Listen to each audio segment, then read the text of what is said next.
ಓಂ ಶ್ರೀ ಗುರುಭ್ಯೋ ನಮಃ. ಶ್ರೀಮದ್ ಭಗವದ್ಗೀತಾ 6ನೇ ಅಧ್ಯಾಯ 31ನೇ ಶ್ಲೋಕ. ಸರ್ವಭೂತಸ್ಥಿತಂ ಯೋ ಮಾಂ ಭಜತ್ಯೇಕತ್ವಮಾಸ್ಥಿತಃ ಸರ್ವಥಾ ವರ್ತಮಾನೋಪಿ ಸ ಯೋಗಿ ಮಯಿ ವರ್ತತೆ. The yogi who is established in union with me and worship me as residing in all beings as their very self. Whatever activities he performs them in me.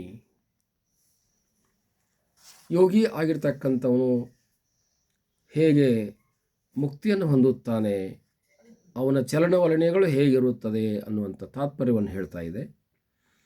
ಸರ್ವಭೂತ ಸ್ಥಿತಂ, ಎಲ್ಲ ಜೀವಜಂತುಗಳಲ್ಲಿ ಇರುವಂಥ ನನ್ನನ್ನು ಯಾರು ನೋಡ್ತಾರೋ, ಎಲ್ಲ ಪ್ರಾಣಿಗಳಲ್ಲಿ 84 ಲಕ್ಷ ಜೀವರಾಶಿಗಳಲ್ಲಿ ನನ್ನನ್ನೇ ನೋಡಬೇಕಲ್ಲದೆ ಪ್ರಾಣಿಗಳನ್ನು ನೋಡಬಾರದು.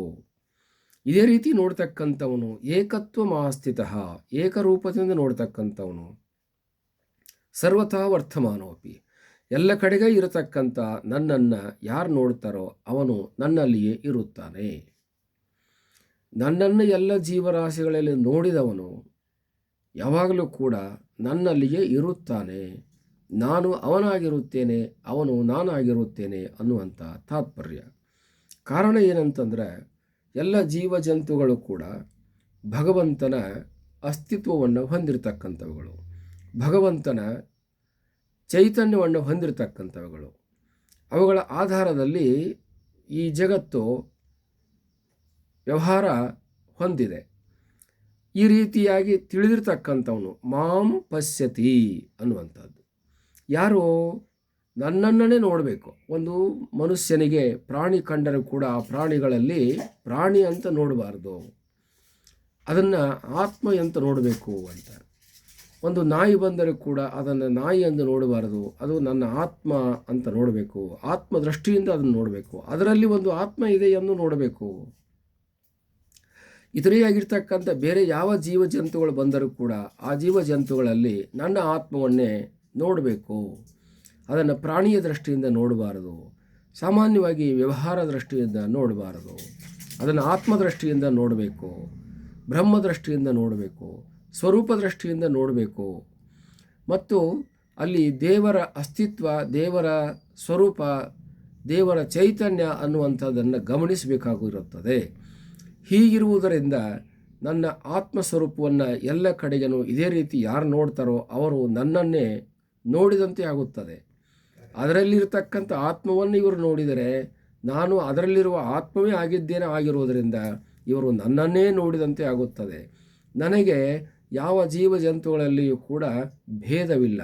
ನಾನು ಅಭೇದ ರೂಪದಿಂದ ಇರುವಂಥವನಾಗಿದ್ದೇನೆ. ಅಭೇದ ದರ್ಶನಂ ಜ್ಞಾನಂ ಅನ್ನುವಂಥ ಶ್ರುತಿವಾಕ್ಯವು ಕೂಡ ಇಲ್ಲಿ ದೃಢಗೊಳ್ಳುತ್ತದೆ.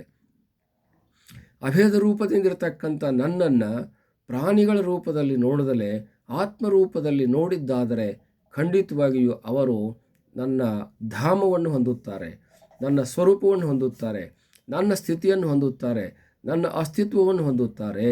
ನಾನೇ ಅವರಾಗುತ್ತೇನೆ, ಅವರೇ ನಾನಾಗುತ್ತೇನೆ. ನನ್ನಲ್ಲಿಯೇ ಅವರಿರುತ್ತಾರೆ, ಅವರಲ್ಲಿಯೂ ನಾನಿರುತ್ತೇನೆ.